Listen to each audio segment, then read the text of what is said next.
کتابوں میں ایک عجیب واقعہ لکھا ہوا ہے.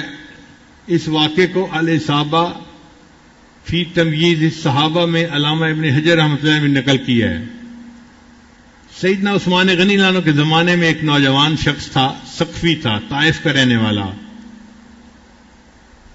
شاعر تھا اور بڑا سمجھدار. یہ شاعر لوگ جو ہوتے ہیں نا، یہ بڑے عقل مند چلاک لوگ ہوتے ہیں، تیز لوگ ہوتے ہیں، مگر طبیعت میں ان کی ایک خاص چیز موجود ہوتی ہے. تو موڈی قسم کے لوگ ہوتے ہیں، اپنے موڈ میں ہوتے ہیں تو ان کے شعر تولد ہو جاتے ہیں، اور جب موڈ میں نہیں ہوتے تو پھر عام بندے کی طرح باتیں کرتے ہیں. چنانچہ شاعر بھی بہت اچھا تھا، اور اس کو ایک مرض تھی کہ وہ شراب پی لیتا تھا. ایک مرتبہ شراب پیتے ہوئے پکڑا گیا تو عثمان غنی نے اس کو سزا دلوائی، درے لگوائے. پھر دوبارہ پھر پکڑا گیا، پھر اس پر حد جاری کروائی گئی. جب 2 دفعہ حد جاری ہوئی تو سیدنا عثمان غنی اللہ نے سوچا یہ مدینۃ الرسول ہے، حرم ہے، یہ بندہ یہاں رہ کے اگر گناہ کرے گا تو یہ زیادہ برا ہے، اس سے بہتر ہے کہ اس کو باہر کہیں بھیج دیا جائے. تو انہوں نے جو لشکر شام کی طرف جا رہا تھا نا، اس لشکر کے ساتھ بھجوا دیا، مگر امیر لشکر کو بتا دیا کہ یہ عادی شرابی ہے، اس کی ذرا نگرانی زیادہ کرنا. اب جو امیر لشکر تھے وہ تھے سعد ابن ابی وقاص رضی اللہ تعالیٰ عنہ، اور یہ لشکر قادسیہ کی طرف جا رہا تھا. سعد ابن ابی وقاص نے اس کی نگرانی کی. وہ شام میں بھی شراب پیتا ہوا پکڑا گیا تو سعد ابن ابی وقاص نے تیسری مرتبہ حد لگوائی اور فیصلہ کیا کہ اب اس کو کھلا رہنا ٹھیک نہیں، اس کو جیل میں ڈالنا چاہیے. چنانچہ سعد ابی وقاص نے اپنے خیمے کے ساتھ ایک خیمہ تھا، اس کو جیل کا کمرہ بنا دیا اور اس کو وہاں لاک کر دیا. پاؤں میں بیڑیاں پڑی ہوئی ہیں، ہاتھ میں ہتھکڑیاں پڑی ہوئی ہیں، اور یہ نوجوان وہاں بند ہے. اور اس کی نگرانی سعد ابن ابی وقاص خود کر رہے تھے کہ قیدی کہیں بھاگ نہ جائے. اللہ کی شان کے ادھر سے مسلمانوں نے جہاد شروع کر دیا. مسلمانوں کے مقابلے میں رستم آیا. رستم کے پاس 3 لاکھ فوج تھی اور مسلمانوں کی کل تعداد 30,000 تھی. اب آپ بتائیں 3 لاکھ کے مقابلے میں 30,000 تو نظر ہی نہیں آتے کہاں کھڑے ہیں. اور یہ جنگ 9 دن رہی. کافروں کی چونکہ تعداد زیادہ تھی لہذا کافر جو تھے وہ غالب نظر آتے تھے اور مسلمان کمزور محسوس ہو رہے تھے. چونکہ جہاں ایک مسلمان ہوتا تھا، ایک مسلمان کو 30 کافروں نے گھیرا ہوا ہوتا تھا. تو مسلمان بھی شہید ہو رہے تھے، کثرت کی وجہ سے تھک جاتے تھے.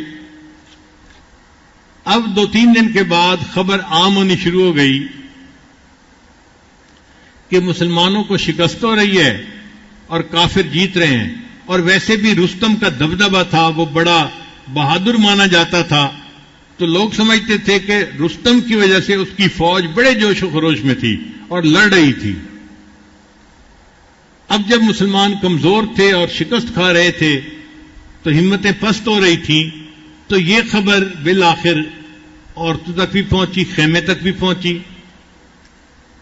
تو وہ جو قیدی تھا نا، ابو محجن ثقفی اس کا نام تھا، اس نے بچوں کی طرح اونچا اونچا رونا شروع کر دیا، جیسے کوئی بچہ رو رہا ہوتا ہے اس طرح اونچا اونچا. اب ایک نوجوان آدمی ہے اور وہ بچوں کی طرح رو رہا ہے، چیخ رہا ہے، چلا رہا ہے. تو سعد بن وقاص عنہ کی جو بیوی تھی ان کا نام تھا سلمہ، صحابیہ تھی رضی اللہ تعالی عنہا. وہ حیران ہوئی کہ بچوں کی طرح کون رو رہا ہے. انہیں بتایا گیا جی کہ آپ کے ساتھ والے خیمے میں جو قیدی تھا وہ رو رہا ہے. انہوں نے بندے کو بھیجا کہ بھئی جاؤ دیکھو وہ کیوں رو رہا ہے. بندے نے آ کے بتایا کہ جی وہ بندہ اس لیے رو رہا ہے کہ اس نے خبر سنی ہے مسلمانوں کو شکست ہو رہی ہے اور اس سے یہ بات برداشت نہیں ہو رہی. اور وہ رو رہا ہے کہ میری جوانی کا کیا فائدہ، یہ اتنا تندرست جسم جو مجھے دیا ہے اللہ نے، اس جسم کا کیا فائدہ کہ میرے جیتے جی مسلمانوں کو شکست ہو جائے، کاش میں آزاد ہوتا، یہ بیڑیاں کھل جاتی، یہ ہتھکڑیاں کھل جاتی، تو آج میں مسلمانوں کے ساتھ مل کے جہاد کرتا اور اسلام کی تقویت کا سبب بنتا۔ اب وہ جو اسلام کے ساتھ محبت تھی وہ اس کے اوپر غالب آ گئی تھی، اس شرابی کے اوپر۔ جب سلمہ رضی اللہ تعالیٰ عنہ نے یہ بات سنی تو انہوں نے پھر ابو محجن سقفی سے خود بات کی کہ بھئی تو شرابی آدمی ہے اور تو اتنا اظہار کر رہا ہے کہ اللہ اور اس کے رسول سے محبت ہے اور میں اس لیے رو رہا ہوں۔ اس نے کہا جی کہ میں شرابی ضرور ہوں، میری عادت ہے، میں پی جاتا ہوں، لیکن میرے دل میں اللہ اور اس کے رسول کی محبت ہے اور میں بالکل صحیح کہہ رہا ہوں، آج اگر مجھے آزاد کر دیا جائے تو شاید میں دین اسلام کے کام آ جاؤں۔ سلمہ نے پوچھا اس کا کیا حل ہے؟ اس نے کہا جی اس کا حل یہ ہے کہ آپ میرے اوپر اعتماد کریں اور مجھے آزاد کر دیں، اور جو آپ کے خاوند کا سب سے تیز بہادر گھوڑا ہے نا وہ مجھے دے دیں، اور جو اس کی سب سے بہترین تلوار ہے وہ مجھے دے دیں، میں جا کے جہاد کروں گا۔ اگر جہاد میں شہید ہو گیا تو قصہ ختم ہو جائے گا، اور اگر میں زندہ رہا تو میں وعدہ کرتا ہوں اور اللہ کو گواہ بناتا ہوں کہ میں واپس آ کے یہ بیڑیاں خود اپنے پاؤں میں پہن لوں گا۔ لو جی صحابیہ نے ان کو کھول دیا اور وہ گھوڑے پہ سوار ہوئے، کل اسد جیسے کوئی شیر بیٹھتا ہے نا اس طرح وہ گھوڑے پہ سوار ہوئے، اور انہوں نے ہاتھ میں تلوار لی اور اپنے آپ کو خوب لپیٹ لیا کہ ان کا چہرہ بھی کوئی نہ دیکھ سکے، پہچان بھی کوئی نہ سکے۔ یہ گھوڑا ایسا تھا کہ اس کے اوپر عام آدمی نہیں بیٹھ سکتا تھا، بہت جری گھوڑا تھا، بہادر گھوڑا تھا، اور بڑا کوئی مشق والا انسان اس کے اوپر سواری کر سکتا تھا۔ اس نے اس گھوڑے کو بھگایا اور مسلمانوں کے لشکر میں جا پہنچا۔ پھر جہاں پر سب سے زیادہ گمسان کی لڑائی ہو رہی تھی نا، مسلمان نرغے میں تھے، وہ وہاں گیا اور اس نے جا کے اللہ اکبر کا نعرہ لگایا اور تلوار چلانی شروع کی۔ اب وہ اتنا مشاق تھا، اتنا وہ یعنی بہادر تھا کہ اس نے تو مولی گاجر کی طرح دشمن کو کتر دیا، دشمن کی صفوں پہ اس کا خوف بیٹھ گیا۔ اب یہی کہ جہاں وہ دیکھتا کہ کوئی مسلمان نرغے میں ہے اور دوسرے لوگ اس کے گرد زیادہ ہیں، دشمن زیادہ ہیں، وہ وہاں جاتا، اللہ اکبر کا نعرہ لگا کے کود پڑتا، اپنے آپ کو اس کے اندر جو ہے وہ گویا ڈال دیتا۔ مگر اتنا وہ تلوار باز تھا کہ اس کی تلوار سے دشمن قتل ہوتے اور دشمن بھاگ کھڑے ہوتے، حتیٰ کہ رستم تک کے دل میں اس کا رعب بیٹھ گیا۔ اب جب اس کا رعب بیٹھ گیا تو کافروں نے پست ہونا شروع کر دیا اور مسلمانوں کا جوش خروش اور بڑھ گیا۔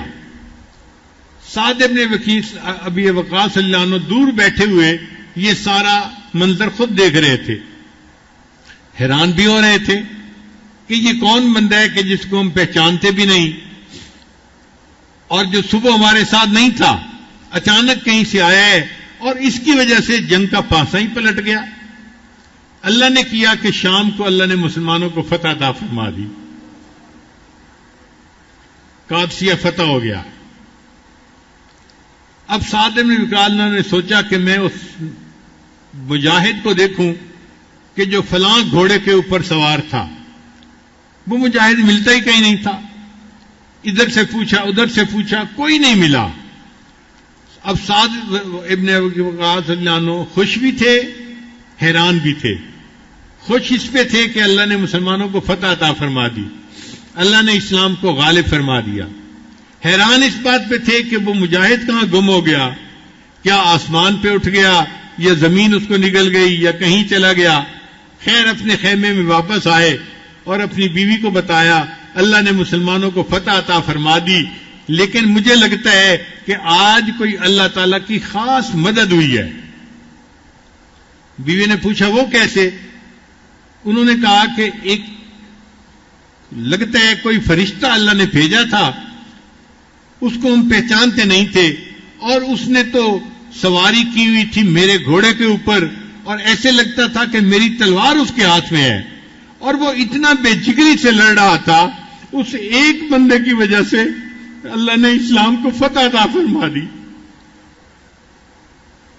جب انہوں نے یہ واقعہ سنایا تو پھر بیوی نے انہیں بتایا کہ جی وہ فرشتہ نہیں تھا، وہ قیدی تھا جو ہمارے ساتھ والے خیمے میں قیدی ہے۔ سعد بن وقاص بڑے حیران ہوئے، ساتھ والے خیمے میں آ کے دیکھا تو وہ نوجوان بیٹھا ہوا ہے، اسی طرح ہتھکڑیاں پہنی ہوئی ہیں اور پاؤں میں بیڑیاں پہنی ہوئی ہیں۔ تو سعد بن وقاص نے اس سے پوچھا کہ کیا تم نے آج یہ سارا جو ہے نا وہ جنگ کا معاملہ کیا؟ اس نے کہا ہاں، میں شرابی ہوں مگر میں اللہ اور اس کے رسول سے محبت بھی کرتا ہوں، اس لیے میں آج اسلام کی محبت کی وجہ سے نکل پڑا اور میں نے اپنے آپ کو شہادت کے لیے پیش کیا، مگر میری قسمت میں شہادت نہیں تھی، میں پھر آ گیا ہوں اور پھر میں نے یہ بیڑیاں باندھ لی ہیں اور قیدی بن کے بیٹھ گیا ہوں۔ سعد بن وقاص نے فرمایا کہ میں اپنے ہاتھ سے تمہاری ہتھکڑیاں کھولتا ہوں، اور آج کے بعد اگر تو شراب پیے گا بھی صحیح تو میں تمہارے اوپر حد نہیں جاری کروں گا، تمہارے دل میں اگر اللہ کی محبت اتنی ہے تو میں تمہارے اوپر حد نہیں جاری کروں گا۔ جب انہوں نے یہ الفاظ کہے، ان الفاظ کو سننا تھا، اس قیدی کے دل پہ اثر ہوا، اس نے قسم اٹھا کر کہا میں اللہ کو گواہ بنا کے قسم اٹھاتا ہوں آج کے بعد میں شراب نہیں پیوں گا۔ توبہ کا یہ وقت تھا جو اللہ نے متعین کیا ہوا تھا، اس نے توبہ کر کے ثابت کر دیا کہ جب اللہ چاہتے ہیں اللہ انسان کو گناہ سے توبہ کی توفیق عطا فرما دیتے ہیں۔